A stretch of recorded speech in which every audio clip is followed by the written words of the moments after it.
Giordano Bruno nació en 1548 en Nola, un pequeño pueblo del reino de Nápoles, en una época donde el pensamiento estaba cercado por el dogma religioso.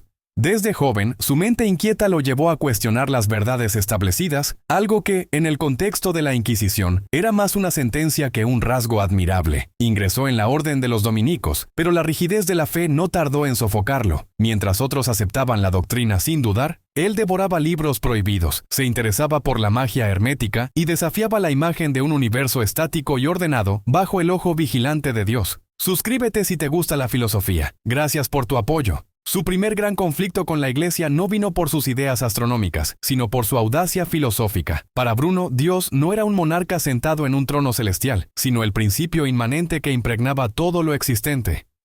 Esta visión lo acercaba más al panteísmo de los antiguos que a la teología cristiana. Al final, sus ideas lo convirtieron en sospechoso. Los inquisidores comenzaron a seguir sus pasos, y en 1576, sabiendo lo que ocurría con los herejes, huyó del convento dejando atrás los hábitos y cualquier posibilidad de una vida tranquila. A partir de ese momento, Bruno se convirtió en un errante, vagando de ciudad en ciudad por Europa. Recorrió Ginebra, Lyon, Toulouse, París, Londres y Praga, siempre moviéndose, siempre escribiendo, siempre provocando. No era un filósofo fácil de digerir. Su pensamiento mezclaba ciencia, metafísica, misticismo y una confianza casi desafiante en el intelecto humano. No sé qué me fascina más, si su capacidad para anticipar ideas que siglos después serían fundamentales en la física y la cosmología, o su terquedad en defenderlas, aun sabiendo que desafiaba a la institución más implacable de su tiempo. En la Europa del siglo XVI, el conocimiento aún estaba atrapado en la visión aristotélica y cristiana del universo. La Tierra era el centro de la creación, rodeada por esferas celestes inmutables, donde giraban los planetas y las estrellas. Copérnico ya había propuesto un sistema heliocéntrico, pero su obra era considerada una hipótesis matemática, no una verdad física. Bruno, sin embargo, fue más allá. No solo aceptó la revolución copernicana, sino que la expandió con una audacia que pocos podían tolerar. Para él, el universo no era finito ni ordenado en esferas perfectas, sino infinito, lleno de innumerables mundos similares al nuestro, donde otras formas de vida podrían existir. Si Dios era infinito, razonaba, su creación no podía ser limitada. Esta idea no solo desafiaba la cosmología medieval, sino que golpeaba el corazón de la teología cristiana. Si había múltiples mundos habitados, ¿qué significaba realmente la encarnación de Cristo? ¿Era posible que hubiera redenciones en cada rincón del cosmos? La Iglesia no estaba dispuesta a tolerar tales preguntas. Este concepto de un universo sin límites resuena conmigo de una forma inquietante. Crecimos con la noción de que el mundo tiene un orden, que hay respuestas claras, pero Bruno desarmó esa certeza. Su pensamiento no solo libera la mente de la jaula de la tradición, sino que la arroja a un abismo de posibilidades infinitas. Su universo es el de los exploradores, el de quienes se atreven a preguntar más allá de lo permitido. Y tal vez, por eso mismo, su destino estaba sellado. A medida que sus ideas se radicalizaban, Bruno se volvía una figura incómoda en cada lugar al que llegaba. En Oxford, donde fue invitado a dar conferencias, su arrogancia e insistencia en una filosofía que mezclaba ciencia, misticismo y teología le valieron enemigos inmediatos. Lo acusaron de charlatán, de querer imponer ideas que contradecían la tradición y de desafiar el orden intelectual que sostenía a la universidad. No era alguien que supiera callar para encajar. Su mente iba demasiado rápido y su lengua no tenía frenos. No solo incomodó a la academia, sino también a la nobleza. En Praga intentó conseguir el apoyo del emperador Rodolfo II, un mecenas de lo oculto y lo esotérico, pero su estilo provocador no le granjeó simpatías. En Francia, bajo la protección de Enrique III, logró publicar algunas de sus obras más importantes, como La Cena de las Cenizas, donde defendía el heliocentrismo y atacaba la estrechez de miras de sus contemporáneos. Sin embargo, su actitud desafiante y su tendencia a ridiculizar a los intelectuales con los que debatía le hicieron ganar enemigos en todas partes. No sé si Bruno estaba condenado desde el principio, o si fue su carácter lo que lo llevó a su destino.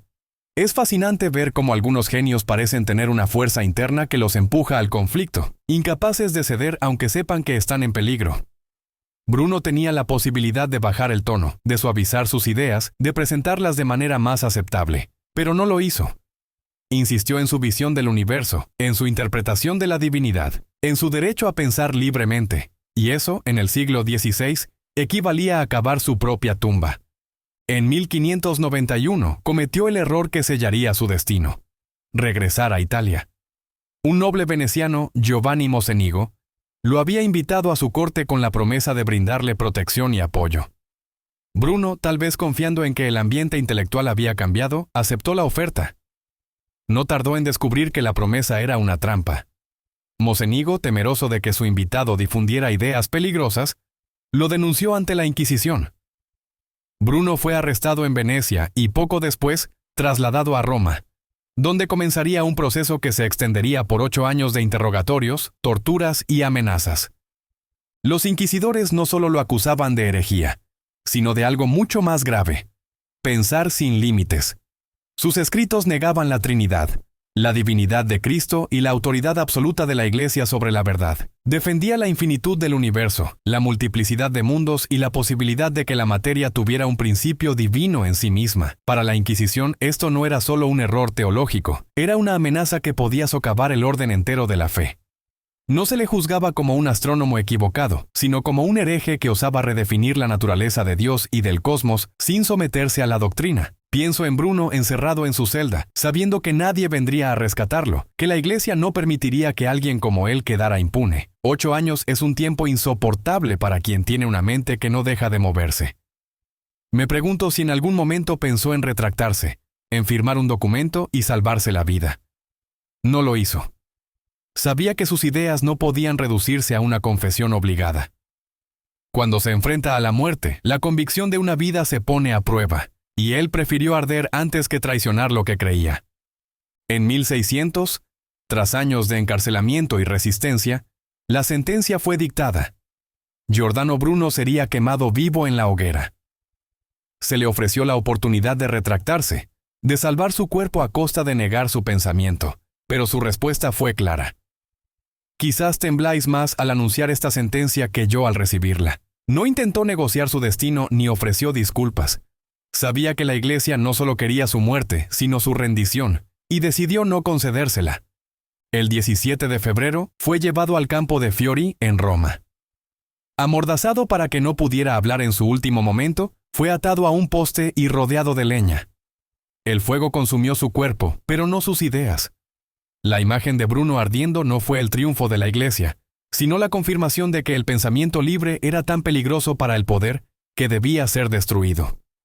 A diferencia de otros condenados que en el último instante pedían clemencia, él murió con la misma obstinación con la que vivió. Cada vez que leo su historia, me asalta una pregunta incómoda. ¿Qué habría hecho yo en su lugar? ¿Tendría la fortaleza para defender mis creencias hasta el final, sabiendo que el precio es la muerte? Es fácil admirar la valentía desde la distancia, pero otra cosa es sentir el calor de la hoguera acercándose a la piel. Bruno eligió su destino. Se negó a inclinar la cabeza y, con su sacrificio, dejó claro que hay ideas que valen más que la propia vida. La muerte de Bruno no apagó sus ideas. De hecho, su ejecución marcó un punto de inflexión en la historia del pensamiento libre. Durante siglos, su figura fue vista como un mártir del conocimiento, alguien que se adelantó a su tiempo y pagó el precio por desafiar la ignorancia institucionalizada. Sus escritos, prohibidos por la Iglesia, sobrevivieron en copias ocultas y continuaron influyendo en generaciones de filósofos, científicos y librepensadores. Lo que hace a Bruno tan fascinante no es solo su cosmología adelantada o su enfrentamiento con la Inquisición, sino la magnitud de su visión. No se limitó a desafiar la estructura del universo físico. También reformuló la relación entre el hombre, Dios y el infinito. Su idea de que el cosmos estaba impregnado por lo divino no era un simple desafío a la teología cristiana, sino una reinterpretación radical de lo sagrado. Al imaginar un universo sin límites, también rompió con la imagen de un Dios estático y distante, proponiendo en su lugar una fuerza creadora que se desplegaba en toda la existencia. A veces me pregunto qué habría pensado Bruno al ver cómo, siglos después, la ciencia confirmaría que el universo es mucho más vasto de lo que él mismo pudo imaginar. Me gusta creer que no le habría sorprendido. Si algo definió su vida fue su negativa a aceptar fronteras, ya fueran físicas, intelectuales o espirituales. En un mundo donde el conformismo es la norma, su rebeldía sigue siendo un recordatorio de que el verdadero conocimiento exige sacrificio, y que la libertad de pensamiento nunca es un regalo, sino una conquista. Hoy, La figura de Giordano Bruno es un símbolo de resistencia intelectual, de la lucha contra la censura y del coraje de desafiar lo establecido. Su estatua en el Campo de Fiori, erigida en el mismo lugar donde fue ejecutado, no es solo un tributo a su memoria, sino un recordatorio de que el pensamiento libre siempre ha tenido enemigos. Allí, con la mirada severa y el rostro cubierto por la sombra de su capucha, Bruno parece seguir desafiando a quienes creen que las ideas pueden ser quemadas junto con sus autores. Su influencia no se limitó a la cosmología. La noción de un universo infinito poblado de innumerables mundos inspiró, siglos después, la exploración astronómica y la posibilidad de vida en otros planetas. Su defensa de la razón y la imaginación como herramientas para trascender las limitaciones impuestas por el dogma lo alinean más con el pensamiento moderno que con sus contemporáneos. Incluso su misticismo, lejos de ser un obstáculo para la ciencia, anticipó formas de ver la realidad que hoy resuenan en la filosofía de la mente y la cosmología teórica. Cada vez que leo sobre Bruno, siento que su rebeldía sigue viva. Hay algo profundamente humano en su negativa a rendirse, en su búsqueda incansable de respuestas, incluso cuando sabía que esas respuestas podían costarle todo. No era un santo ni un mártir pasivo, sino un provocador. Alguien que eligió desafiar el mundo con la certeza de que la verdad no pertenece a quienes ostentan el poder, sino a quienes tienen el valor de imaginar lo imposible, y ese tal vez sea su legado más grande.